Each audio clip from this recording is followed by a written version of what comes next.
Buenas tardes y bienvenidos a un nuevo evento del Observatorio de la Lengua Española y las Culturas Hispánicas en los Estados Unidos. Este centro de investigación en el que, como saben muchos de ustedes, se dan la mano el Instituto Cervantes y Harvard University. Hoy rendimos homenaje a los libros y a esas casas tan especiales que los acogen antes de que ellos partan hacia los hogares de los lectores, las librerías. Y lo hacemos fijándonos en una muy especial, la librería Rafael Alberti de Madrid, cuya directora, Lola Larumbe, ha tenido la amabilidad de aceptar la invitación que le cursamos en su día la directora del observatorio, la catedrática Diana Sorensen, que me acompaña hoy en la labor de moderar el evento, y que decía que le cursamos Diana y yo de participar en uno de nuestros eventos para hablarnos de su librería, de la situación actual del mundo editorial, de la lectura, de los lectores actuales, etc. Lola va a hacer primero una presentación en la que seguramente nos hará ver por qué un día en una entrevista que he podido leer recientemente dijo que, cito, la historia de la librería Alberti es una historia feliz. Tras la presentación de Lola, Diana y yo entablaremos una conversación con ella en torno a esas cuestiones que mencionaba y después podrán todos ustedes también plantearle las preguntas que deseen, preferiblemente por escrito a través del chat de la plataforma. Paso entonces a presentarles a Lola Larumbe, brevemente, a quien Diana y yo queremos agradecer profundamente su amabilidad y su flexibilidad para hacer posible este encuentro. Lola Larumbe Doral es licenciada en Ciencias Biológicas, pero empezó su relación con el mundo del libro ya en 1980 y la debió de capturar el mundo del libro porque desde entonces trabaja en la librería Rafael Alberti de Madrid y actualmente es la responsable y la directora. Ha afirmado Lola Larumbe en alguna entrevista que concibe la librería como como un espacio fundamental en la ciudad y en el barrio, caja de resonancia de cultura y lugar de encuentro, y defiende siempre el papel del librero, el papel que el librero desempeña en la transmisión del entusiasmo por el libro y por la lectura. Esta pasión, este buen hacer de Lola Larumbe al frente de la librería Rafael Alberti le ha hecho merecedora de varios galardones. Así, por ejemplo, en el año 2004, los editores independientes de Madrid concedieron el premio Bibliodiversidad a la librería Rafael Alberti por la variedad y riqueza de su fondo editorial. Ya entonces contaban con más de 20.000 títulos. En el año 2005 ella misma fue galardonada por el Ministerio de Cultura y la asociación CEGAL con el 5º Premio Librero Cultural por su proyecto Encuentros en Alberti, con el que ha conseguido convertir el espacio de la librería Alberti en uno de los referentes culturales de Madrid, convocando a lo largo de todas estas décadas a los principales nombres de la literatura española y latinoamericana y también a creadores noveles. Así han pasado por allí desde José Luis San Pedro a Ángel González, Almudena Grandes, Francisco Brines, Ernesto Cardenal, Bernardo Achaga, Luis García Montero, Clara Ginés, Juan Cruz, etc. Hasta más de 400 creadores literarios. También ha recibido el premio Fuera de Serie en 2020, concedido por el grupo Expansión Editorial. Lola Larumbe compagina esta dinámica labor al frente de la librería con colaboraciones docentes en cursos y programas que tienen que ver con el mundo de la edición y del libro, por ejemplo, el máster de edición de la Universidad Autónoma de Madrid o la Escuela Complutense de Verano o el curso de director de proyectos culturales de la institución La Florida. Y también de vez en cuando publica ella misma, ha escrito, por ejemplo, el prólogo del libro Mujeres y Libros de Stephen Bowman o artículos que reflejan su pasión por los libros y por las librerías, algunos de los cuales hemos mencionado en el anuncio. Así que sin más, les dejo con Lola, que nos hará su presentación primero. Y bienvenida, Lola, muchísimas gracias. Tienes la palabra. Muchísimas gracias. Muchísimas gracias, Marta, Diana, a todos los colaboradores del Observatorio del Instituto Cervantes en la Universidad de Harvard. Es un gran placer para mí estar aquí, que parece que nos tenemos tan cerca, pero sin embargo nos separa todo un océano, pero siempre con esta maravilla de la lengua, ¿no? Del español, que nos está uniendo cada poco, ¿no? Estamos en la librería Rafael Alberti, me voy a apartar un poquito para que se pueda ver. Son las 9:10 de la noche. Y bueno, casi he tenido que empujar a todos los asistentes a un encuentro que hemos tenido esta tarde aquí en una sala que está un poquito más abajo, con un escritor argentino, con Eduardo Sacheri, con Juan Cruz y con mucha gente que viene a nuestras presentaciones, a nuestros encuentros. La verdad es que la historia de la librería Alberti es una historia larga, empezó en el año 75. Enrique Lagunero montó esta librería y quiso pues hacer una librería que en cierto modo representara el tiempo que estaban viviendo entonces. La librería Alberti se llenó de palomas azules, su fachada de cerámica azul, el blanco también de Andalucía, ¿no? En homenaje al poeta Rafael Alberti, que todavía estaba en el exilio. En esta fotografía que nos está poniendo Josep se ve muy bien, ¿no? Es una esquina en un barrio, pues entonces en aquellos años, estamos hablando de los años de la transición, un barrio lleno de estudiantes, era el barrio, estamos muy cerca de la Universidad Complutense y aquí nace la librería Alberti. Yo no llego a la librería hasta el año 80, yo me considero la segunda generación de libreros de la librería Alberti, del Alberti, como la conoce casi todo el mundo aquí en Madrid y fuera de Madrid, ¿no? Yo llegué pues casi con calcetines, con 19 años, estaba estudiando biología, pensé que mi práctica profesional sería pues anillar pájaros en algún sitio y llegué a la librería Alberti con dos amigos pensando con una idea romántica de que era una buena forma de ganarse la vida y bueno, lo que tendría que haber terminado a los 6 meses, pues aquí estoy, muy feliz. Por eso decía Marta en esa entrevista que creo que sí que es una historia feliz, es una historia llena de aconteceres, llena de aventuras, llena de alegrías y a la vez también llena de preocupaciones. Pero la librería Alberti navega bien, no sé si el espíritu marinero de Rafael Alberti nos lo ha dejado aquí impregnadas las paredes, y la librería Alberti navega gracias a una comunidad muy amplia de lectores que nos apoya, que nos ha apoyado durante muchos momentos difíciles y que quiero creer que la va a seguir apoyando siempre. En estas fotografías se puede ver la iconografía de Rafael Alberti que él diseñó, las R's, las palomas, los gatos, todo esto está en la fachada y en el interior, en las lámparas. Ese es un espíritu de conciliación. Alberti, cuando llegó a España en el año 77, dijo: vengo con las manos abiertas, no vengo con el puño cerrado, vengo con las manos abiertas. Pues yo creo que la librería Alberti tiene ese espíritu. La puerta siempre abierta es una norma de la casa, haga fría o calor, esa puerta siempre abierta, intentando recibir a los lectores, intentando compartir la experiencia de la lectura, el entusiasmo por los libros y la conversación, ¿no? Una conversación sobre aquello que nos apasiona. Esta es un poco la historia muy condensada, ¿no?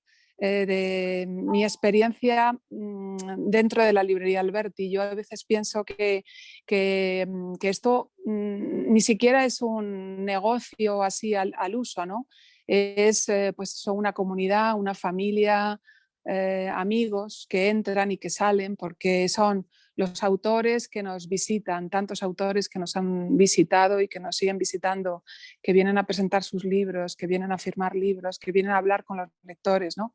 Que se han convertido en amigos. Entonces, pues yo cuando estoy tranquila y no tengo muchas devoluciones que hacer, ni muchas facturas que atender, pues estoy contenta con el trabajo que se hace aquí, muy contenta con los libreros, con los jóvenes libreros que trabajan en la librería, con Miguel, con Iñaki, con Laura y con Ana, que son el espíritu y sobre todo la mirada del presente, de un presente muy activo, con muchas ganas y un futuro, ¿no? Porque sobre todo es trabajar pensando en que esta esquina de la calle Tutor con Benito Gutiérrez es una esquina que pertenece a mucha gente, como están reflejados en esa imagen ahí arriba a la derecha, que es un dibujo del ilustrador Juan Berrio, ¿no?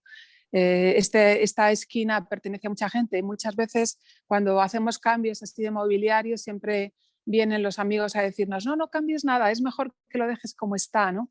Porque les gusta cómo es y lo que queremos es desde luego hacer cada vez nuestro trabajo mejor y desde luego que sea una buena librería como creo que lo ha sido siempre y lo sigue siendo. Muy bien, pues Diana, no sé, ¿quieres tú ahora saludar y empezamos las sesiones?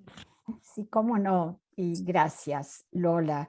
Tú describes la librería como una especie de milagro que ocurrió y sin embargo todos sabemos que quien publica un libro en España, si está en Madrid, quiere presentarlo en tu librería. Y mi pregunta es, ¿cuáles fueron las operaciones que te permitieron transformar esta empresa generosa, de puertas abiertas, de pasión por la lectura? Pero ¿cómo hiciste para que fuera tan central en la vida de los lectores y que todos quisieran decir, acá está mi libro, lo quiero presentar en tu librería?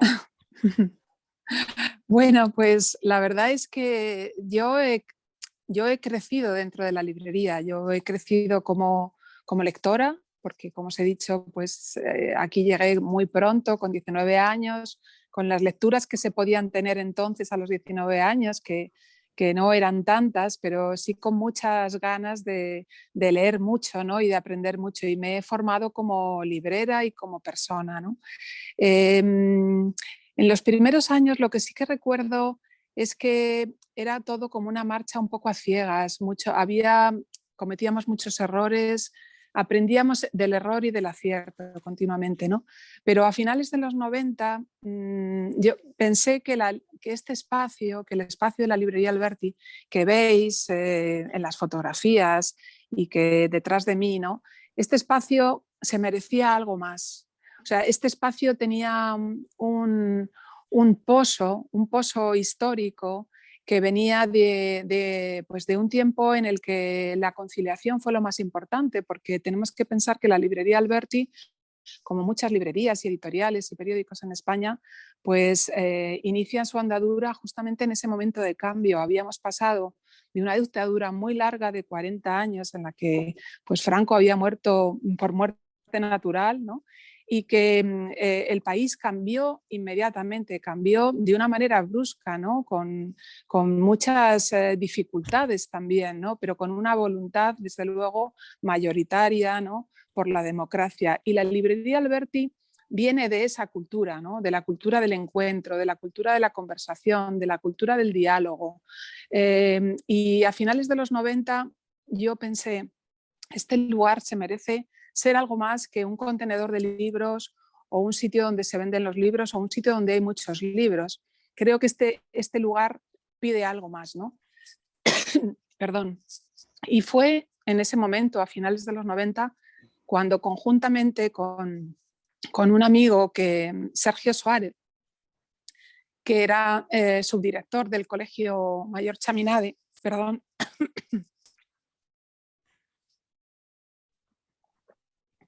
Pues pensamos,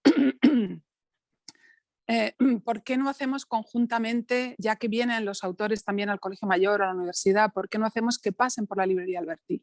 Claro. Y así empezamos. Escribimos 4 cartas a máquina, no existía todavía internet, 4 cartas a 4 poetas que representaban las 4 lenguas del Estado. A un poeta catalán, que era Joan Margarit, que habíamos leído un libro, pero nos apetecía conocerlo y escucharlo. A un poeta gallego, que era Manuel Rivas, lo mismo, habíamos leído sus libros, pero no lo conocíamos. A un poeta vasco, Bernardo Achaga, y también invitamos a José Antonio Muñoz Rojas, que era un poeta andaluz, contemporáneo con la generación del 27, ya muy mayor y que nunca quería hacer ninguna lectura ni nada, pero le invitamos y los 4 nos dijeron que sí. Y así empezaron los encuentros en Alberti, ¿no? Alrededor de la poesía, con un gusto personal, porque sobre todo era el interés y las ganas de escuchar a los poetas dentro de la librería Alberti. Y así empezamos. Y empezamos así con 4 poetas, uno cada mes, y ahora estamos haciendo pues al año casi 300 actividades distintas. O sea, a veces cuando miro las fotografías que han pasado, pues tanta gente, tantos amigos, Santiago Serón, que han venido y que vienen gustosos, ¿no? Aquí a hablar con los lectores, a presentar los libros, y veo toda la lista de las cosas que se hacen cada año. Y cuando oigo a gente que dice que la librería Alberti es un centro cultural, digo, no, es una librería. Aquí vivimos de vender los libros, porque como tú decías, Diana, es un oficio complicado, esforzado, ¿no?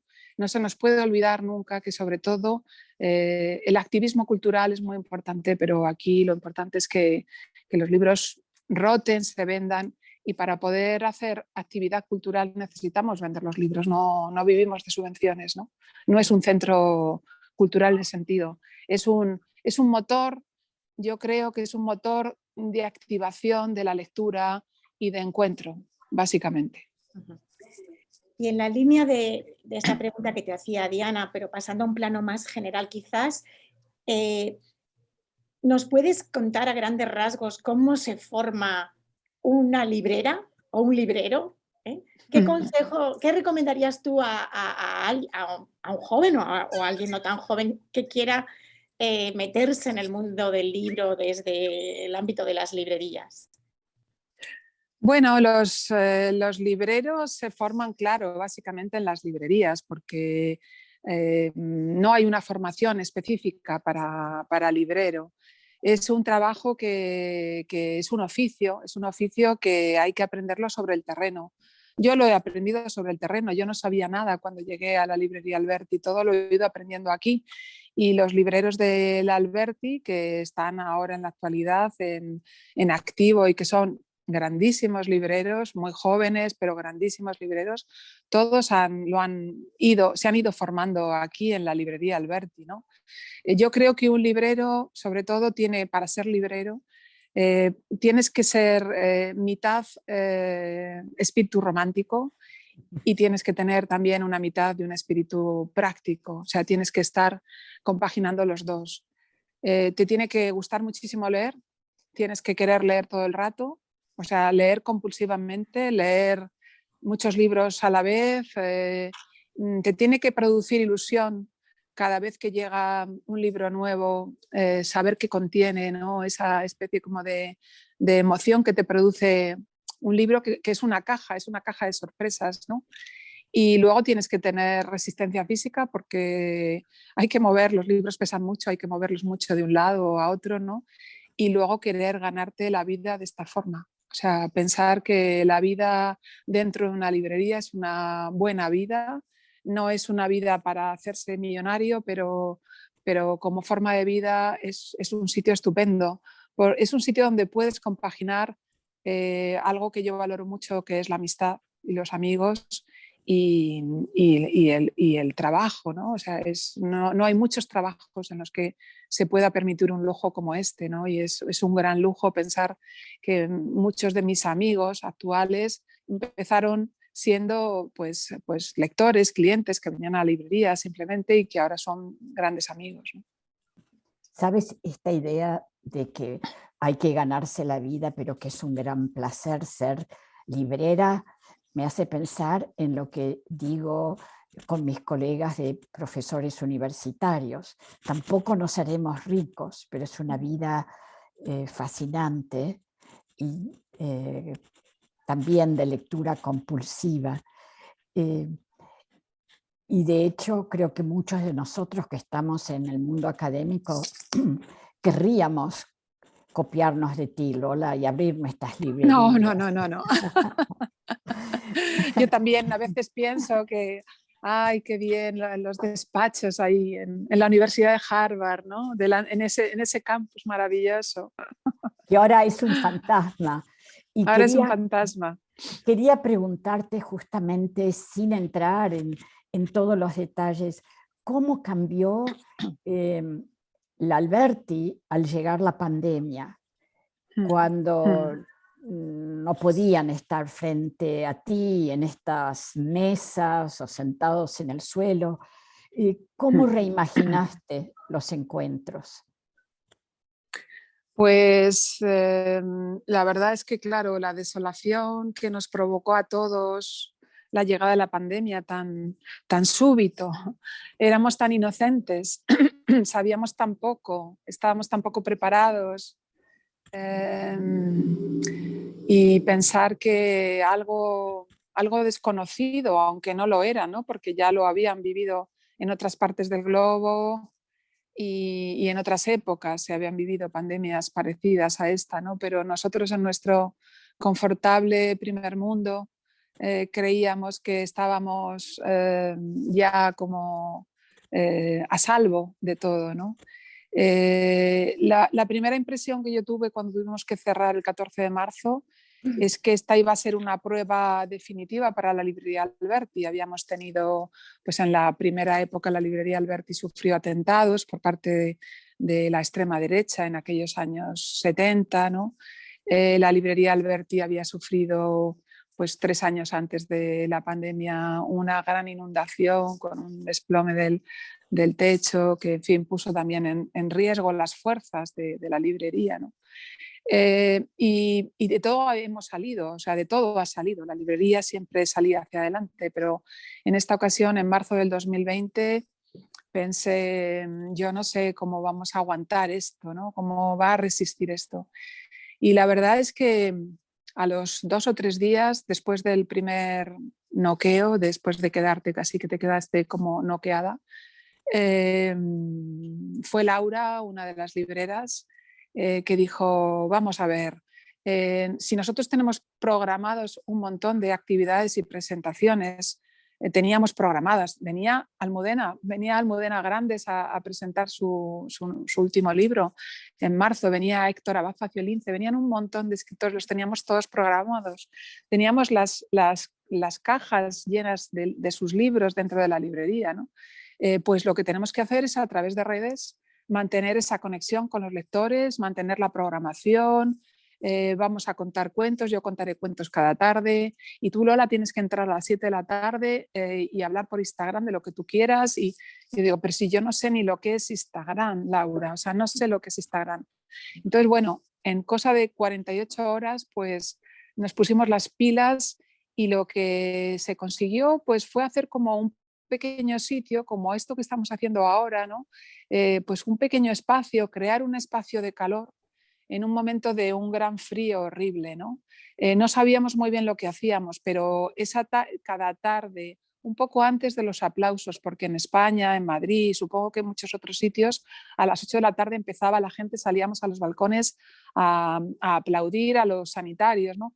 Pues entre 7 y 8 yo hablaba de Tomás Segovia, leía poemas de Eloy Sánchez Rosillo, o leía poemas de Joan Margarit, o leía fragmentos de Emily Dickinson, o en fin, cada tarde tenía como que recordar aquellos momentos felices en la librería que habíamos pasado pues, con Muñoz Molina, con Elvira Lindo, ahí está Luis García Montero y Chus Visor hace unos años, o con Irene Vallejo. Y entonces esas tardes de confinamiento, pues de 7 a 8, pues intentaba como recrear esos momentos y yo me sentía muy sola mirando al móvil y pensaba que esto no llegaba a ningún lado, ¿no? Y la sorpresa fue pues de repente la cantidad de gente que se unía cada tarde a esas conversaciones, en esa búsqueda de la palabra, en la búsqueda de sentirse cerca del otro, ¿no? Y sentir sobre todo de que la librería Alberti no había roto su conexión. Entonces, bueno, pues hicimos la transición tecnológica y la digitalización como a la fuerza, pero hemos aprendido otros lenguajes, hemos aprendido otras herramientas y a pesar del dolor y del desastre y de tantos amigos que se han puesto malos, familiares, tantos muertos, pues realmente ha sido una circunstancia que nos ha reafirmado, que nos ha hecho más seguros, nos ha hecho pensar que merece la pena el trabajo que hacemos, ¿no? Y que realmente esto es una comunidad de lectores. Y esos Entonces, ahí lectores, estamos. Lola, y enseguida pasamos a ti, Marta, pero esos lectores ¿te compraban los libros o se iban a Amazon a pedir el libro que tú comentabas? Tenías que Sí, ir bueno, y despachar libros por correo. tenía que hacerlo, sí. Por las mañanas estaba yo sola en la librería, yo me confiné en la librería, empecé viniendo a ordenar los archivos, a organizar el inventario, pensé, pues voy a hacer todo lo que no puedo hacer normalmente, ¿no? Y resulta que la página web que estaba abierta y funcionando, pues empezaron a entrar como pedidos así como tímidamente, ¿no?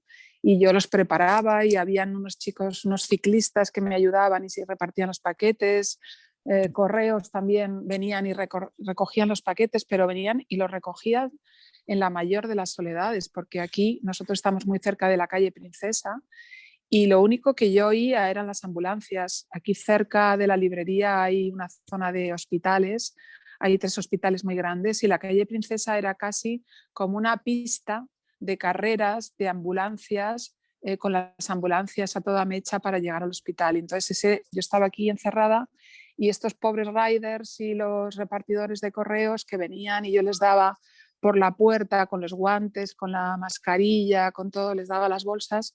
Y eso empezó a crecer hasta que en el mes de abril pues tuve que llamar a 2 de los libreros, a Iñaki y a Laura, y les dije, veniros un rato porque yo ya no puedo, o sea, no puedo más, o sea, no puedo más, ¿no? Entonces preparaba paquetes, hacía envíos, hablaba con la gente que me llamaban por teléfono para, Lola, ¿estás ahí? No sé qué, ánimo, ¿no? Tantos ánimos de tantos amigos que me llamaron para decirme lo que tú quieras. Si necesitas dinero, te hacemos un ingreso ahora mismo en la cuenta. O sea, realmente que la gente quería que las librerías, porque esto no fue particular de la librería Alberti, esto por fortuna ha sido algo generalizado en muchas librerías en Madrid y en España, ¿no? Que la gente se dio cuenta de que la librería Alberti y tantas librerías eran importantes para ellos, ¿no? Para el barrio, para la ciudad. Era un punto de humanización y de vida muy importante y que nos dábamos cuenta de que había cosas que no queríamos perder, ¿no? Y las librerías, pues a Dios gracias, así ha sido. Pues yo quería también, un poco hilando con algo que ya has mencionado y con la pregunta de Diana, que nos contaras un poco cómo ha afectado a la librería o a las ventas a otro cambio radical en nuestras vidas que ha sido la llegada del mundo digital, afortunadamente no con el dolor y la muerte que ha producido la pandemia, pero que sí ha revolucionado la sociedad y nuestras vidas.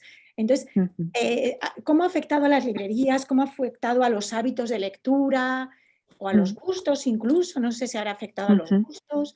Si nos puedes contar un poco, que has aludido un poco a la revolución tecnológica, a la Sí, bueno, la verdad es que la revolución tecnológica, lo que fue la explosión de los dispositivos digitales, electrónicos de lectura, que creo recordar más o menos que fue hacia el año 2012 o 2013, coincidió aquí en España con una crisis económica muy, muy dura, ¿no? O sea, fueron dos factores que en el tiempo ocurrieron a la vez, ¿no?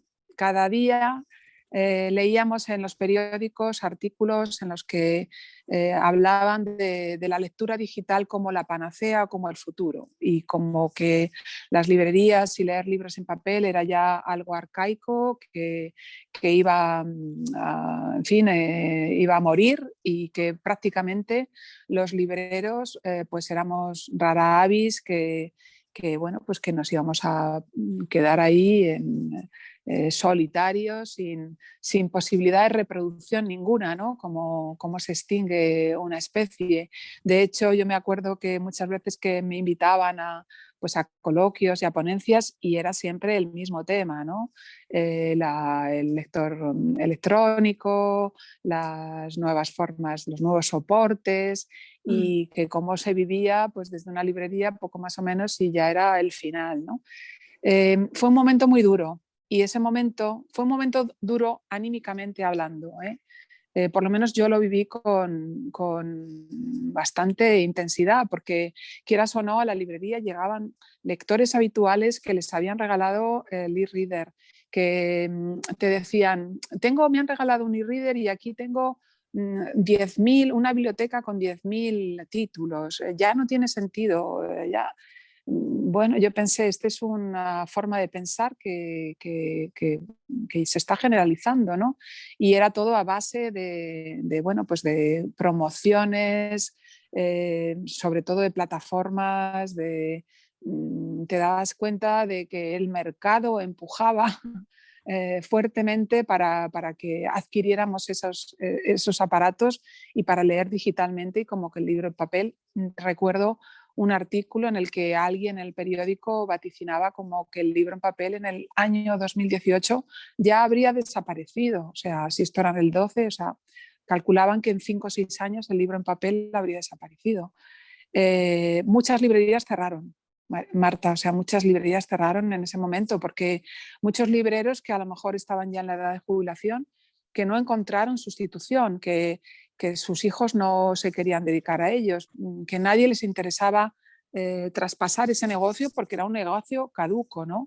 Y con los editores pasó igual, las editoriales igual, se puso en cuestión de una manera, yo creo que muy frívola y muy a la ligera, a toda una industria editorial que en España es una industria muy potente y muy importante. No solamente son los libreros, son los traductores, son los correctores, los transportistas, los impresores. Y se puso en cuestión toda esa industria.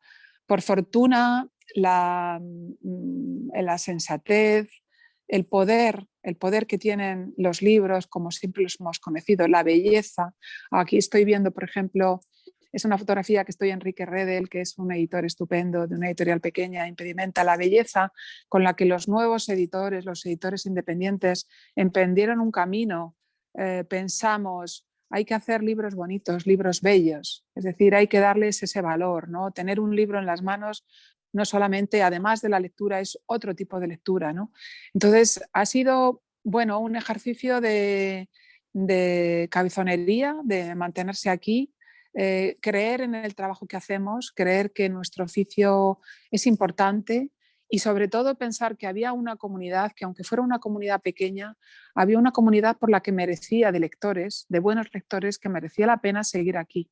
Entonces, bueno, nos encontramos ya en el año 22. Han pasado 10 años desde aquel vaticinio, y la realidad es que pues, abren nuevas librerías pequeñas, librerías jóvenes, con jóvenes emprendedores, Mi gente que está aquí en la librería Alberti son todos muy jóvenes, ¿no? Y yo creo que quieren ser libreros para siempre. Cruzo los dedos y espero que así sea, ¿no? Iñaki, Miguel, Ana y Laura sean libreros hasta el final, hasta que se jubilen, ¿no? Entonces, la realidad es que el tiempo no ha dado la razón a eso. Convivimos con la lectura digital, evidentemente, todos la utilizamos para unas cosas y para otras, pero yo creo que la maravilla del libro físico, esa magia, pues no se ha perdido, ¿no? Porque es un oficio muy bello el de editar y sobre todo los editores han entendido muy bien aquí en España. Mirar un escaparate de una librería española es un gusto, ¿no? La calidad con la que se edita, las buenísimas traducciones que hay, ¿no? Entonces, a mí me parece que a pesar de todo, pues una librería es un arma cargada de futuro. Qué bueno oírlo, y de hecho hay enorme interés en todo lo que se llama historia del libro, el libro como objeto, como tú decías, publicar libros hermosos que uno quiera tener en la mano.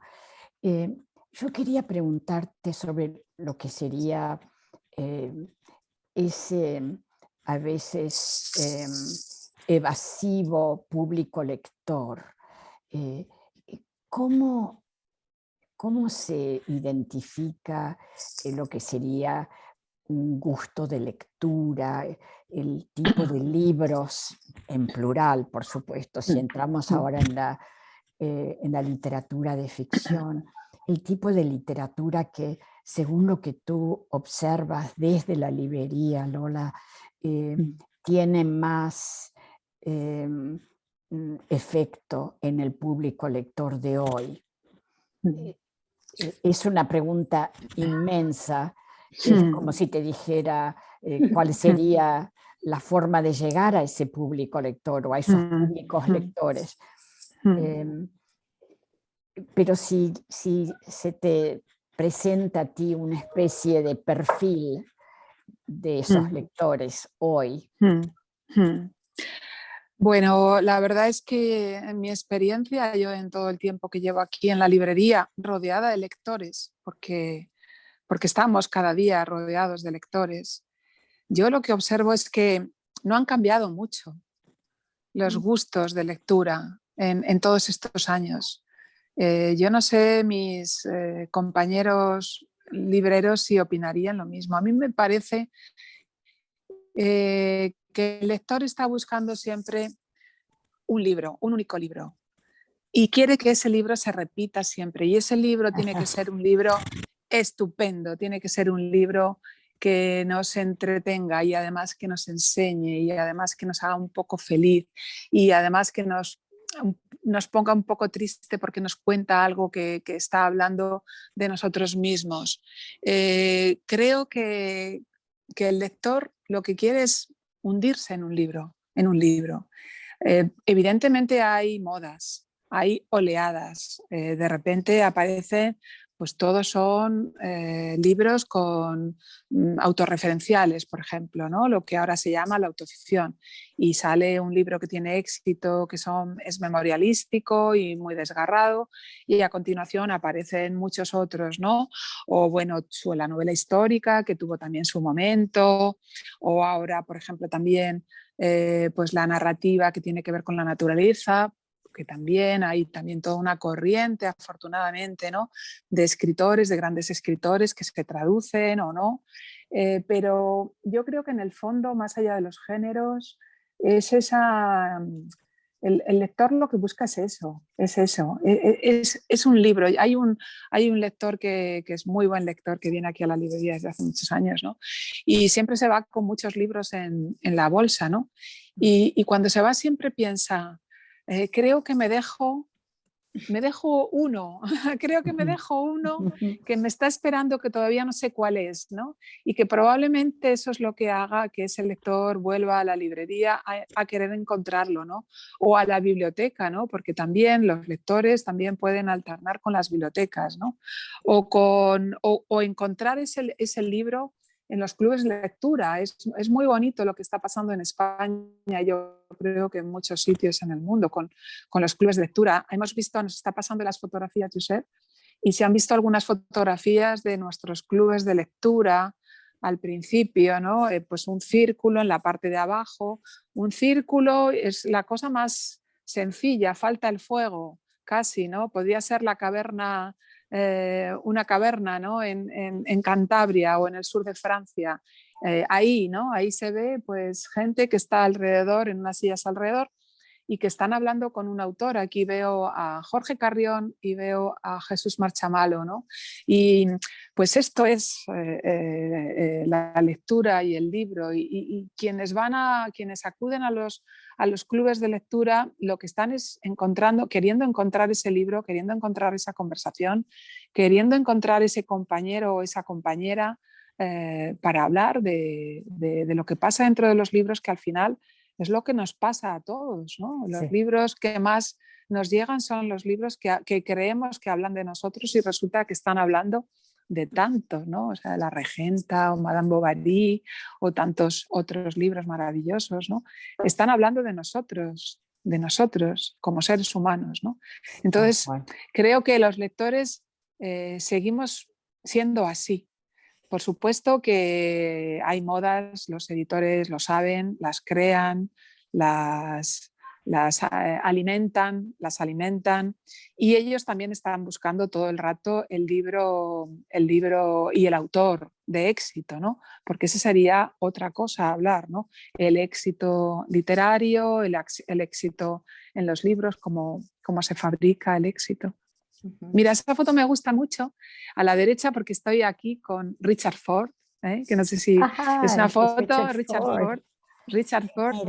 Y la otra, la de la derecha, con Elizabeth Strout, que lo diré fatal, sí. seguro. Es ella, ahí está, ¿verdad? Es la de las gafas, ¿no? Las gafas, que es María Tena, que es una amiga, también escritora española, estoy yo, y ahí está Elizabeth Strout, que estuvo aquí presentando su novela hará 3 o 4 años. Y se leyó con gusto Olive Kitteridge, que aquí fue todo un bestseller. Sí, muchísimo, muchísimo. Y acaba de publicarse Olive Again, sí. Olive Again también, y ahora William, que es Lucy Barton, la protagonista otra vez. Tiene muchísimos lectores, muchísimas lectoras. Fíjate. Lo hemos leído en el club de lectura y sí. Me encanta esa foto. Yo me la imaginaba tan centrada en Maine y en una visión de mundo que sale de ahí, que me encanta ver que es también leída en España. Sí, muy leída en España. Y Richard Ford, por supuesto, ¿no? Es uno de los grandísimos, sí. Pues justo, ya que traéis esto a colación, yo te quería preguntar, Lola, ¿qué relación tienen los lectores de Madrid, de España, con, por ejemplo, la literatura estadounidense, o con la literatura extranjera? Si hay alguna literatura que se reclame más en España, o eso depende de, más bien no se puede hablar del sistema literario en general, sino que depende más bien de una época o de un género. A lo mejor se pide más, no sé, poesía norteamericana, pero más novela rusa. ¿O si observas algunas preferencias especiales de los lectores españoles o de los lectores madrileños en concreto respecto a la literatura estadounidense en particular y extranjeras en general?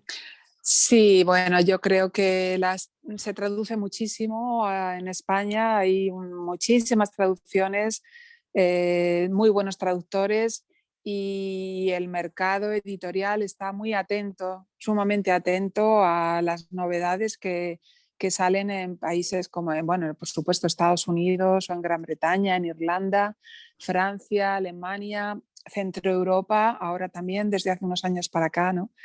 Pero desde luego el mundo anglosajón, tanto norteamericano como británico, yo creo que sí, son los más traducidos y los grandes nombres de la literatura norteamericana, yo creo que están todos traducidos, ¿no? Todos. Y además se traducen inmediatamente, es decir, la novedad sale, el libro de Paul Auster sale en Estados Unidos y al poco tiempo sale aquí en España, si no es a la vez, ¿no? Entonces yo creo que el lector interesado, el lector lo que se llama en las encuestas de los índices de lectura, el lector habitual, ¿no? Porque cuando se hacen esas encuestas también como que se perfilan los distintos tipos de lectores, que a mí me parece que siempre es muy pobre, ¿no? Esa caracterización, pero en cierto modo es quizá los lectores que nosotros más conocemos aquí en la librería Alberti, los que más nos visitan, son lectores habituales que leen 2 libros al mes, que compran libros en las librerías, que están al tanto de las novedades literarias y de ensayo, que leen críticas, que se dejan recomendar, en fin, esos son los lectores habituales y son los lectores que frecuentan la librería Alberti. Estos lectores, desde luego, están muy al día, ¿no? Reclaman siempre tu opinión sobre las publicaciones, sobre las traducciones, y los nombres más importantes de la literatura anglosajona están en la cabeza de todos, o sea, sí, ¿no? Como decía Diana, ¿no? Elizabeth Strout, que ya se la imaginaba ahí como muy ubicada en el Maine, no, tiene muchísimas lectoras y lectores también, ¿no? O sea que la presencia es muy importante. También del mundo de la literatura francesa, mira, ahí está Luz García Montero en la Feria del Libro con Darío Jaramillo, el gran poeta colombiano, o esa foto también me gusta también en la Feria del Libro con Ana Luisa Amaral, que es una poeta portuguesa también maravillosa. Y conocemos mucho de la literatura, estas son un poco las peculiaridades, conocemos mucho de la literatura anglosajona, americana, pero sin embargo tenemos Portugal aquí al lado y a veces tendríamos que conocer más, ¿no? Ana Luisa Amaral es una de las grandes poetas que por fortuna ha estado aquí con nosotros, también Lidia George, Oelia Correia, en fin. Yo creo que una librería es un gran escaparate para saber qué es lo que se está publicando, qué es lo que... Aquí está Almudena, la última vez en nuestra caseta, se ve detrás ahí nuestra paloma, la paloma de Alberti. Entonces, el lector habitual está muy al día de las novedades, por así decirlo, ¿no? Y luego hay géneros, por supuesto, en los que pues el género policíaco, el género de acción, de intriga, los bestsellers, pues los Ken Follett y demás, ¿no? Que eso yo creo que es global, es mundial, ¿no? Pero también se traduce poesía americana, norteamericana. Aquí han estado, por ejemplo, Eduardo Chirinos, que era un poeta peruano pero que vivía en Estados Unidos y que gracias a él pues conocimos a Simic y conocimos a otros poetas norteamericanos. La edición de poesía también tiene mucha fuerza y mucho vigor, a pesar de que bueno, el grupo lector es más reducido, pero tiene mucha vida en la edición española de poesía. Una cosa que me intriga, hablando de estos lectores que están al día, Lola, es, por un lado, cómo están al día, cuáles son en España y en tu experiencia las lecturas que recomiendan los libros con autoridad, y por otro, cómo ha cambiado el papel de las editoriales. Todos recordamos cómo Seix Barral fue central a la construcción del boom en América Latina. Y hablaste recién un poquito de cómo las editoriales saben buscar el tipo de libro que todos quieren leer. ¿Cómo dirías que es ahora la fuerza que crea ese gusto y hace que los lectores que están al día se mantengan informados? ¿Es Babelia? ¿Es el suplemento del ABC?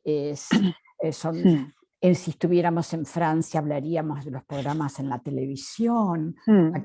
Aquí en Estados Unidos, si alguien quisiera tener un programa de televisión hablando de libros, creo que tendría 3 o 4 lectores, pero es lamentable, fuera del mundo universitario.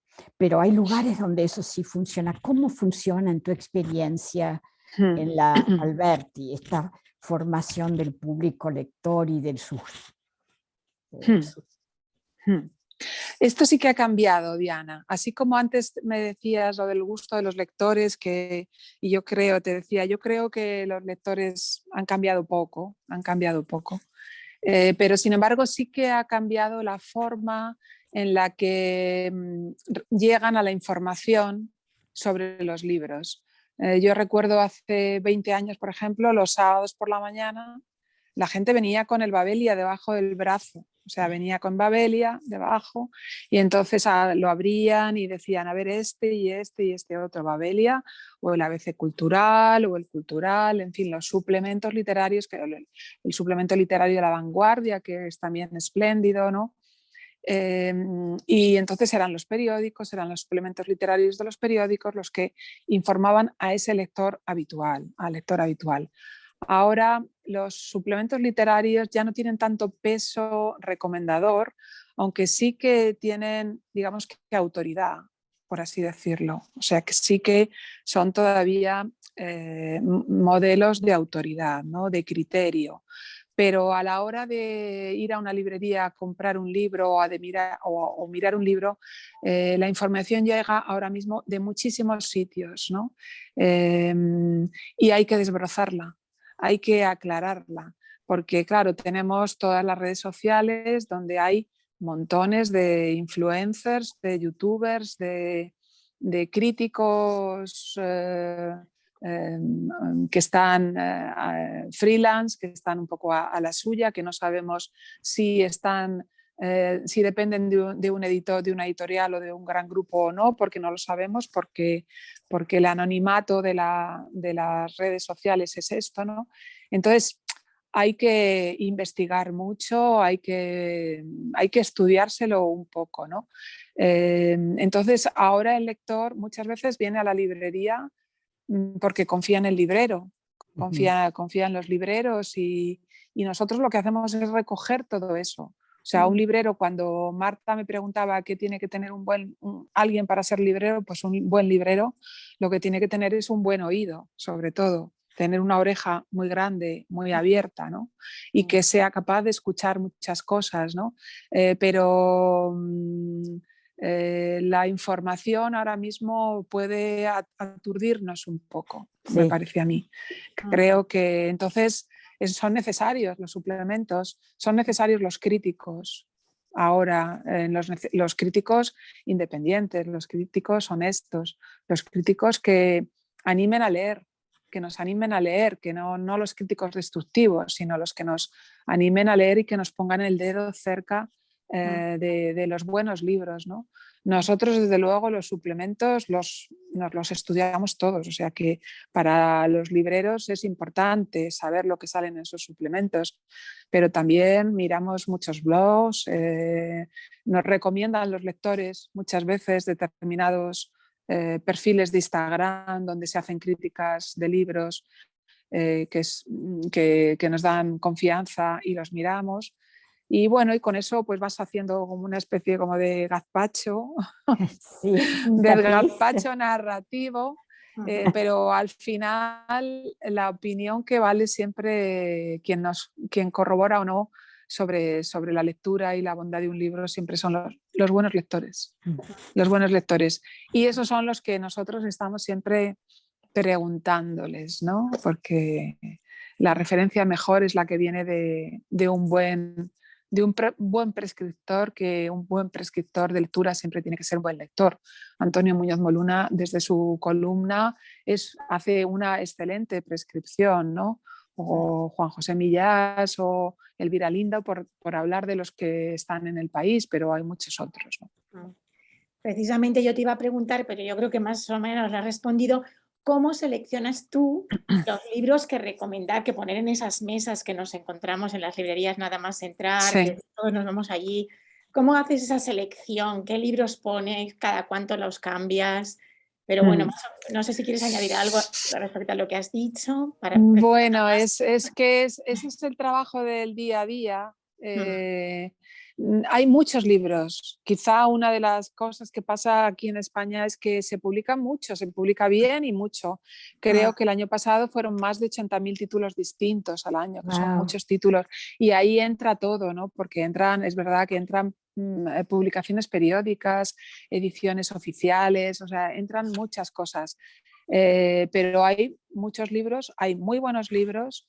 Lo que pasa que no siempre está claro, o sea, los libros a priori nos pueden, y ahora los libreros pedimos los libros sin verlos porque los pedimos a través de una aplicación del editor donde nos dan mucha información sobre el libro, pero hasta que no lo tienes en la mano mm, no lo sabes, ¿no? Te puedes equivocar. Entonces, hay veces que llegan cada semana muchísimos libros nuevos. Nos cuesta a veces digerir todos esos libros, jerarquizarlos, que es muy importante, ponerlos en el lugar que se merecen. Es decir, que podemos leer bestsellers y está muy bien y nosotros tenemos una zona de bestsellers porque en la librería pues también hay gente que viene y que quiere comprar el último libro bestseller famoso y tal, y nosotros lo tenemos y queremos dar esa opción, ¿no? Pero hay que saber qué es un bestseller, ¿no? Y qué es un bestseller y qué no lo es, porque luego cuando alguien te pregunta, un lector te pregunta, lo que no puedes hacer es engañar o cambiar las cosas, ¿no? Entonces, lo más bonito que puede hacer el librero, pero y también lo más complicado, es esa jerarquización. La Mm, jerarquización es lo que se reseña en la web, por ejemplo, lo que se resalta en los escaparates, lo que se resalta en las mesas. Y no nos podemos olvidar, no pueden ser solamente libros que a nosotros nos gustan, también tenemos que dejar espacio para libros de mayor rotación, porque la librería vive de vender libros, entonces no podemos desaprovechar tampoco la oportunidad de vender un libro en una cantidad así importante, ¿no? Aunque mm, por fortuna pues hay muchos bestsellers literarios. Hemos tenido el año pasado el maravilloso libro de Irene Vallejo, El mm. infinito en un junco, que ha sido un bestseller para muchísimos y para muchísimas librerías, Fernando Aramburu, Almudena Grandes, Muñoz Molina, en fin, Rosa Montero, que bueno, pues nosotros vivimos gracias a esa lista de grandísimos escritores que llevan tantos años siendo un éxito de ventas y a la vez un éxito de gusto de los lectores, ¿no? Diana, ¿te parece que hagamos una última pregunta tú y yo por ahora y demos paso a los asistentes? sí, Ya, sí, cómo no. Me parece que debe haber preguntas y no sí. quiero monopolizar el placer de escucharla a Ujú, Lola. Yo terminaría con una pregunta personal y es saber qué tipo de lectora eres tú. ¿Lees un libro por vez o eres como yo que tengo como 5 o 6 según qué Mm, momento del día y mm, de qué mm, humor estoy? mm, Y voy de libro en libro, al final los mm, termino, pero hay mm, quienes toman uno y se mm, centran, y si eres más lectora de ficción o de poesía, mm, mm, en mm. fin. Pues sí, yo soy una muy caótica, muy desordenada, muy ansiosa por los libros. Tengo ganas de leerlos todos y todos a la vez, ¿no? Eh, Hay muchos libros que tengo que leer muy rápido, porque son libros nuevos, porque son libros de a lo mejor de editores amigos, porque tengo que saber, ¿no?, lo que hay dentro de ese libro. Entonces hay ya, digamos, una facilidad para saber ese libro, un poco cómo es, qué tiene. Pero cuando me encuentro un texto que me atrapa desde el principio, ahí ya me pego. O sea, cuando encuentro un libro que digo, aquí me quedo, y entonces hasta que no lo termino, no duermo. O sea, porque no duermo ni como ni nada, porque quiero terminarlo, sí. O sea, si puedo acabarlo en un día seguido, pues lo quiero terminar en el día seguido, ¿no? Pero sí, leo muchas cosas a la vez. Leo mucha novela, y también poesía, también me gusta mucho la poesía. Y ensayo leo menos porque el ensayo requiere más detenimiento, más tranquilidad.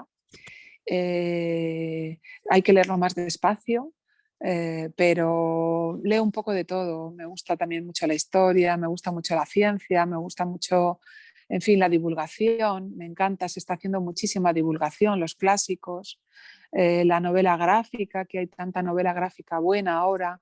En fin, estar en una librería, pues eso, mucha gente dice, es que es como entrar en una pastelería, pues Sí. es un poco así, ¿no? Sí. Es un poco una pastelería que te lo quieres comer todo hasta que te duele la tripa. Pues yo también te quiero preguntar mi última pregunta también va a ser sobre tus hábitos de lectura y va a ser doble. Una es si eres de las que releen, de las personas que releen, si revisitas, no sé si eso es un anglicismo, Ajá. los libros, y si lo haces, si relees, aunque igual con todo lo que lees no te da tiempo a releer o Sí, a volver a sí. algún libro, ¿qué te lleva a ello? Y lo contrario, ¿eres de las personas que abandonan un libro a la mitad o al principio y si lo abandonas, por qué lo abandonas o no o eres incapaz de abandonar un libro a la mitad, como también nos pasa a muchos?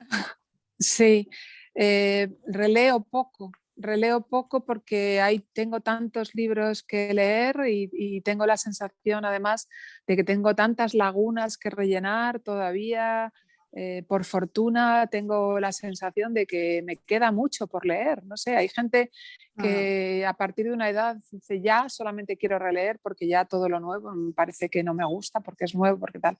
No, es que yo sigo viendo todavía muchísimos libros y escritores y autores y autoras nuevas que me encantan, escritoras latinoamericanas que están publicándose aquí en España, jóvenes, escritoras españolas jóvenes, literaturas de otros países que ni conocemos ni sabemos casi dónde están, ¿no? Autores que a lo mejor llevan ya muchos años escribiendo. Ahora he leído, por ejemplo, a Jamaica Kincaid, que no la había Sí, leído. colega No la había nuestra. leído. Es colega vuestra, sí, es Sí. colega vuestra. Pues no la había leído y entonces pues digo, pues como no he podido leer yo a Jamaica Kincaid, ¿no? Entonces es una sorpresa continua, con lo cual no creo que la vida, ojalá tenga una vida muy larga como para releer, ¿no? Releo poco, releo poesía, eso sí, poesía, releo mucho la poesía, tengo una serie de libros siempre a mano, de escritores, de autores, a Eloy Sánchez Rosillo o a Luis García Montero, o Joan Margarit, que sí, los releo con muchísima frecuencia. Y la última pregunta que me habías hecho, Marta, ¿Te abandonas un era... libro a la mitad Ah, o eres de las no, que no sí. puede? No, sí.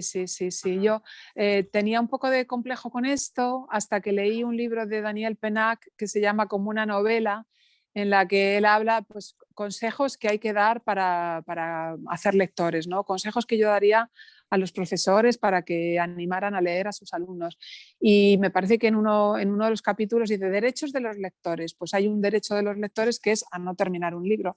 Y yo dije, pues yo tengo No, hay muchos libros que quiero leer y cuando hay un libro que pienso que no se merece, que no, pues no lo termino. No lo termino o si no lo miro hasta el final un poco y me entero un poco de lo que pasa al final, ¿no? Pero los libros que me interesan y que llegan a mis manos los leo de cabo a rabo. Incluso hay una de las cosas que sí que me gusta hacer es cuando termino un libro que me ha gustado mucho, empiezo a leerlo, como si detrás de la última página tener la oportunidad de volver a disfrutar otra vez, pero en el momento, o sea, en ese ataque de lectura que me da en verano, que me da cuando esos ataques, digo, leo un libro, por ejemplo, el último libro de Elizabeth Strout, que lo he leído hace pocos días, ¿no? Lo terminé y dije, lo quiero volver otra vez a leer. Y entonces vuelvo otra vez a leerlo, ¿no? Pero eso no es lectura, eso es una especie como de locura, más bien. Es no dejarlo ir. No dejarlo quedarse, ir, exactamente. No dejarlo ir, exactamente. Ya hay un par de preguntas del público, por ejemplo, Isabel Campoy pregunta si sigue siendo verdad que las mujeres leen y compran más libros que los hombres, y a la vez luego pregunta también como contraposición si publican más autores que autoras hoy día. Bueno, supongo que la pregunta hace referencia a España, ¿no? Al mercado editorial español, entiendo, sí, ¿no? Claro.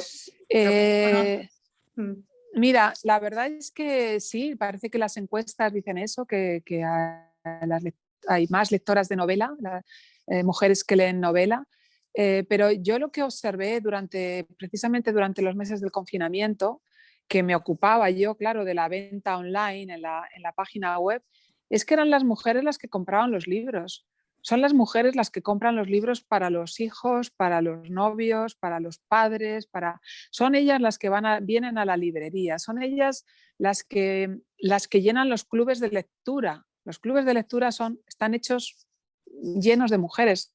En nuestros clubes de lecturas hay a lo mejor 10 mujeres por cada hombre o más, ¿no? Entonces, es verdad que el libro y la lectura es algo que se han ganado las mujeres. O sea, es un espacio de libertad desde hace siglos, ¿no? Probablemente desde el siglo XVIII, ¿no? Las mujeres en los salones franceses, yo imagino que ese era su poder, ¿no? Y ese era su espacio de libertad. Y a mí me parece que sigue siendo así, o sea, que las mujeres, hay desde luego grandes lectores hombres y están ahí, por supuesto que sí, son fundamentales, ¿no? Pero yo veo que las mujeres son las que reparten la lectura con las hijas, con los hijos, ¿no? Y las actividades literarias, clubes y demás en la librería están plagadas de mujeres que quieren conversar.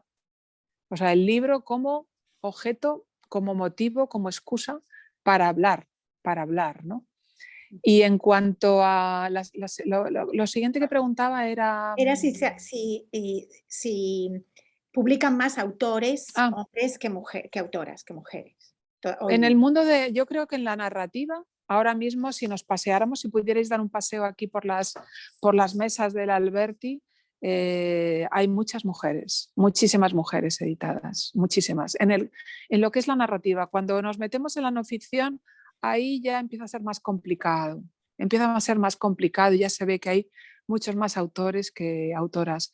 Pero en este momento, y luego en poesía pasa igual, hay muchísimas poetas jóvenes que están apareciendo y a veces yo pienso, llevo leyendo, digo, ¿por qué leo solamente mujeres? Digo, no lo hago, es profeso, es simplemente porque hay tanta cantidad de nuevas escritoras o de autoras que se están traduciendo ahora, autoras británicas, por ejemplo, de los años 30 o americanas que no conocíamos y que estamos conociendo ahora, ¿no? Entonces es verdad que hay muchas escritoras muy buenas y podemos estar leyendo mujeres durante mucho tiempo, sí. Y mira, Socorro Suárez, que es una querida amiga y colega de la Universidad de Oviedo, te está escuchando desde Oviedo. Hola, Socorro. También la conoce mucho Diana. Te pregunta si en tu experiencia hay mucha gente lectora que se especializa como lector en un autor o autora o en un género concreto únicamente. Es decir, que piden siempre o casi siempre un mismo autor, un mismo género, si tú observas ese hábito. Sí, yo sí que veo que los lectores cuando encuentran una beta, o sea, cuando encuentran una beta, cuando encuentran un escritor o una escritora, la saquean, o sea, la vacían, lo quieren todo, ¿no? Lo quieren todo. Porque es esto, el momento de felicidad que me ha producido leer un libro de Carson McCullers, pues que quiero leer todos los demás, ¿no? O una escritora, por ejemplo, como Ana María Matute, que es una escritora española que bueno, pues que se leyó mucho durante los años 70 y los 80 y ahora menos, pues yo estoy viendo muchas chicas jóvenes, por ejemplo, que vienen a la librería y que están empezando a leer a Carmen Martín Gaite o que están empezando a leer a Carmen Laforet, a las grandes escritoras españolas de la generación de los 50 y los 60. Entonces, sí que hay, yo creo que los buenos lectores sí que tienen estantes completos con la obra completa de sus escritores o escritoras favoritas. Yo creo que sí, ¿no? Y en cuanto a géneros, bueno, a mí me parece que, por lo menos en la librería Alberti, la diversidad es también la norma de la casa. Hay muchísima diversidad, entonces un buen lector está atento a lo que se publica y se puede llevar hoy un libro de poemas, mañana un ensayo sobre Robespierre, pasado mañana una novela o un libro de divulgación sobre las abejas. O sea, veo que sí, que hay una gran pluralidad. Mira, y Patricia Smith, que me disculpará porque he saltado su pregunta, pregunta si sería posible que contaras algo más de la historia de los primeros años de la librería. Vale. Los primeros años de la librería son 5 años, son los años en los que yo no he estado, es decir, del 75 al 80, esos años son los en los que yo no he estado. Luego todos los relatos los tengo por el dueño, quien fundó la librería entonces, que fue Enrique Lagunero. Ellos tuvieron muchos problemas en esos años porque en Madrid, claro, los años esos de la primera transición, 76, 77, pues la librería se significó muchísimo por el nombre de Rafael Alberti. Tenemos que pensar que la librería está ubicada en un barrio casi de viviendas militares, muy tradicional. Entonces, pues hubo una gran cantidad de gente que venía a la librería para, bueno, pues para ver las novedades, los libros que ya no estaban censurados, los libros que no estaban prohibidos, o sea que fue como una especie como de imán de juventud y de gente que estaba a favor del cambio, pero también tuvieron muchísimos problemas, tuvieron varios atentados con bombas, había un jeep de la Policía Nacional permanentemente aparcado en la puerta de la esquina y fue una historia, bueno, pues fue la historia del país, realmente fue la historia del país, representaba esa oportunidad de cambio y acompañó, o sea, es emblemática la librería Alberti en ese sentido porque es casi la historia de toda una generación, ¿no?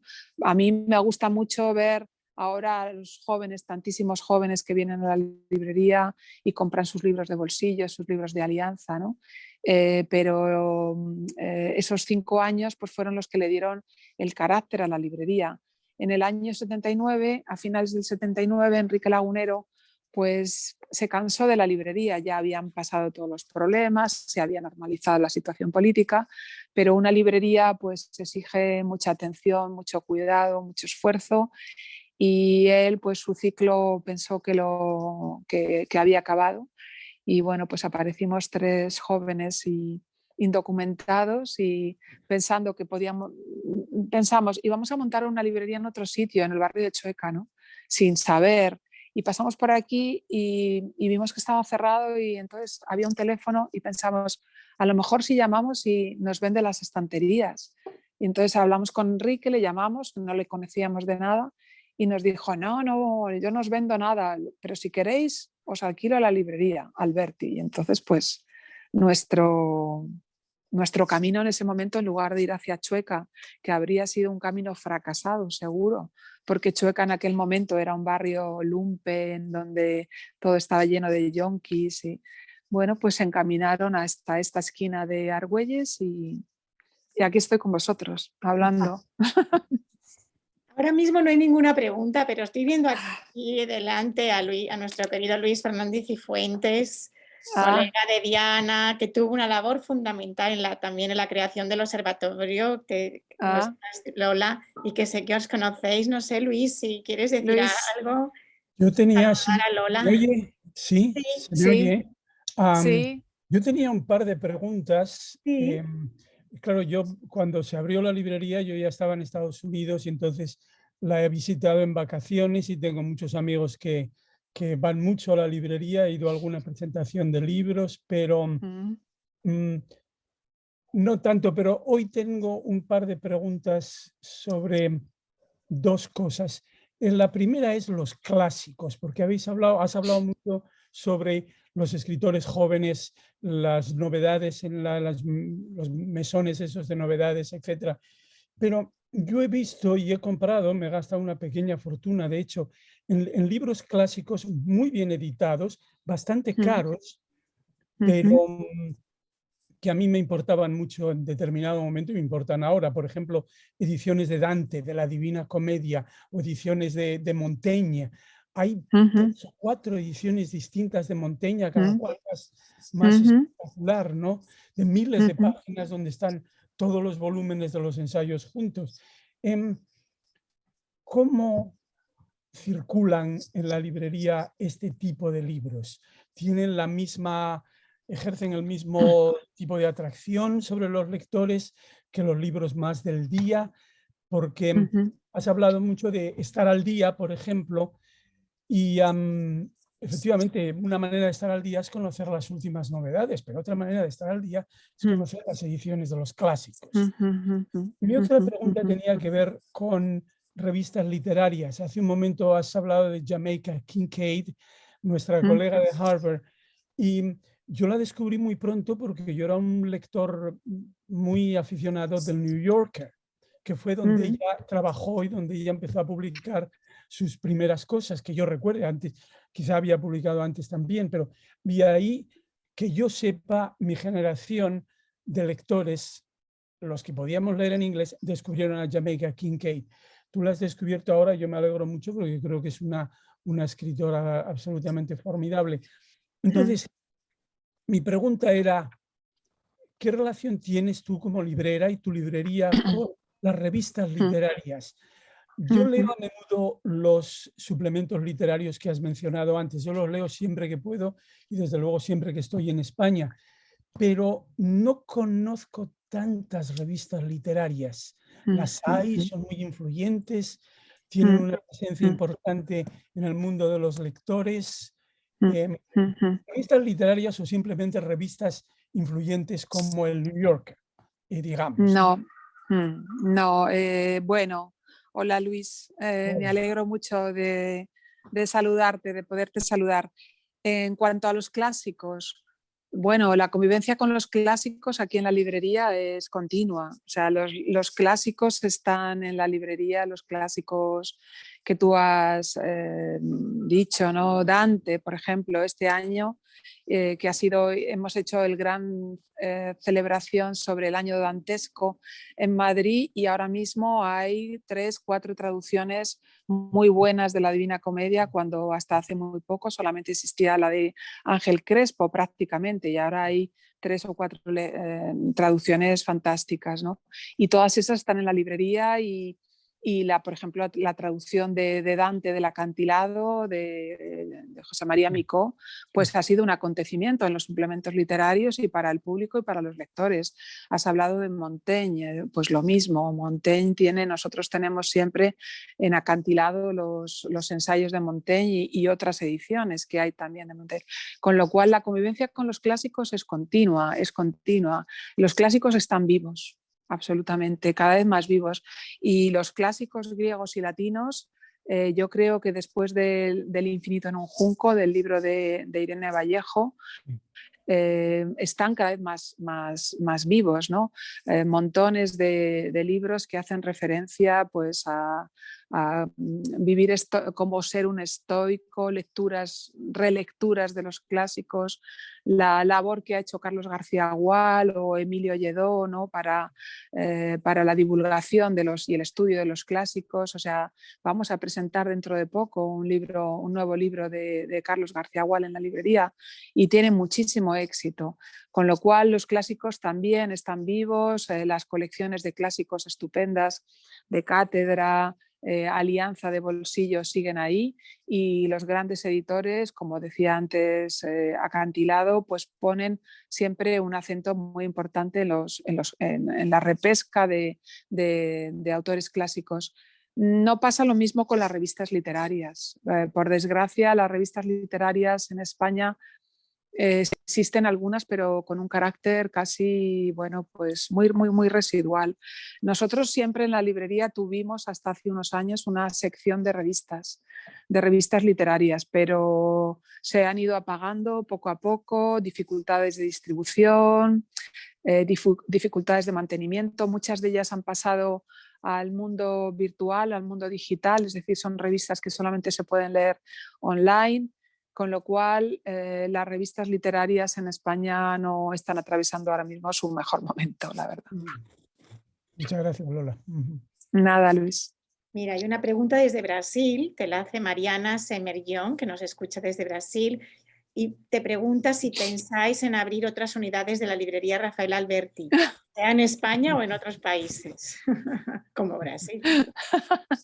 Buena idea. Es buena idea, ¿no? Sí. No, nunca lo he pensado. La verdad es que nunca he pensado abrir sucursales. Bueno, a lo mejor en algún sitio que tenga playa, que tenga playa cerca, que es lo que le falta a esta esquina de Tutor 57, que le falta la playa, ¿no? Algún sitio donde pueda, quizá en Brasil. No, nunca no lo he pensado, no lo he pensado. No, es que esto hay que trabajar mucho. Mira, y Antonio Barbagallo, que es un experto cervantista que vive aquí en Cambridge y viene asiduamente a nuestros eventos, escribe: Rafael Alberti era un gran pintor, dibujante, mejor dicho, que hizo hermosos carteles. No veo ninguno. ¿Tenéis alguno allí colgado? Ah, sí. ¿Ah, sí? Ahí sí. Sí, vamos a ver si lo puedo. Era así, vamos a ver si podemos. Es que se va a apagar la luz. No sé si se ve ahí los grabados. Sí. Ah, sí. Sí, se ven. Sí. Ah, sí, claro que se ve. Es que tengo miedo porque a estas horas me parece que se apagan automáticamente las luces. O sea que en cualquier momento me puedo quedar a oscuras. Bueno. Pero sí, tenemos algún grabado porque Rafael Alberti, bueno, como Enrique Lagunero, os he dicho, era muy amigo de Rafael Alberti y tenía mucha obra de él, y cuando nos dejó la librería hay muchas cosas que se quedaron aquí. Entonces sí que tenemos grabados, afiches. Era muy buen dibujante, es verdad. Sí. Antonio, quiero hacer otra pregunta. Si es muy breve, Antonio, ¿puedes? Porque gracias. quedan solo 5 minutitos. Muchas gracias, Lola. Me acuerdo de tu cara. Hola, Antonio. Yo he visitado la librería un montón de veces, como Antonio. otras en Madrid, sí. Me gustaría saber si tenéis pensado ampliar, poner como un café allí para las tertulias, este tipo de cosas, que sería bonito, ¿no? Sí. Como, ¿sabes? Un mini café Gijón o algo así. Pues... Sí, dime. No, perdona, termina, que te he cortado. No, también ahora se me olvida lo que te iba a decir otra cosa, pero se me olvida, así que me puedes contestar eso. Pues mira, a veces lo he pensado en poner un café, pero son dos actividades que son difíciles de llevar a la vez, ¿no? Nosotros tenemos muchos libros, ponemos mucha energía en que la librería Alberti sea una buena librería, y siempre he pensado que tener un café nos quitaría atención, nos quitaría tiempo, ¿no? para dedicarlo a los libros. Lo que sí que me gustaría sería pues, que hubiera un café bonito enfrente de la librería. Eso es que me hubiera gustado mucho, que hubiera un café enfrente, ¿no? Pero lo he pensado, Antonio, pero no me he decidido porque tenemos tanto trabajo solamente con los libros que he pensado que a lo mejor íbamos a hacer las dos cosas mal. O sea, seríamos ni buenos libreros ni buenos barmans, ¿no? Bueno, sí, sería cuestión de coger a gente que trabaje para vosotros, ¿no? O sea, claro, claro. No podrías tú servir. Así que, bueno. Diana, Sí, exactamente, exactamente. ¿Una pregunta? No, yo quiero simplemente decirle a Lola que ha sido un enorme placer pasar este rato contigo. Muchas gracias. Me parece estupendo lo que has logrado y que pienso que cuando pensamos en posibles caminos en la vida para los que amamos la literatura, el tuyo es ejemplar. Así que sigue haciendo todo lo que has estado haciendo y tenemos muchas ganas algún día de que vengas a visitarnos. Me encantaría. Hay una librería que se llama The Harvard Bookstore, pero es independiente, es totalmente independiente y ha tenido que vender buzos para sobrevivir durante la pandemia y ahora le acaban de dar ayuda del periódico que se llama aquí The Boston Globe. Así que es ardua la tarea de llevar adelante una librería y lo que has logrado me parece valioso y heroico. Así que yo te dejaría simplemente dándote las gracias y felicitándote. Muchísimas gracias, de verdad, muchísimas gracias por esta invitación. Yo estoy muy honrada, realmente muy honrada. Aquí está el Alberti y espero que esté el Alberti por muchos años para recibiros a todos y espero que siga siendo siempre la casa de los lectores, la casa de la lectura y la casa del encuentro. Es lo que me gustaría que pudiera seguir siendo siempre así. Así será. Muchas gracias. Muchas gracias, Diana. Solo un comentario que te quería leer de nuestra querida Lynn Shirey. Lynn Shirey ha sido durante 40 años la persona encargada de la sección de literatura en español de España y de Latinoamérica en la maravillosa biblioteca Widener de Harvard. Y ella ahora mismo está en Granada y dice, estoy en la costa de Granada y me encantaría poner una sucursal de la librería Alberti. Bueno, pues dile que hablamos. Y yo te despido. Una vez leí una entrevista tuya también que decías que la persona con la que te gustaría tomar un café sería Antonio Machado. Y aquí lo tenemos, así que yo te despido con es verdad, Antonio Machado. Ahí en el café comercial, creo que es esa foto mítica de Alfonso. Sí, maravilloso. Machado, sí. Así que muchísimas gracias, bueno, Lola. Gracias, Lola. Gracias. Muchas gracias a todos, a todas, a todo el equipo, a Victoria y a Josep por haber puesto ahí todas esas fotografías. Bien a casa, es tardísimo. Sí, espero que Pepe esté por ahí viéndome y que no se haya pensado que estoy por ahí de juerga. No. Gracias, Lola. Gracias a todos. Hasta otro evento. Gracias. Adiós. Muchas gracias. Adiós, gracias a Lola. todos los que habéis estado ahí. Muchas gracias. Chao. Adiós, Lola. Gracias.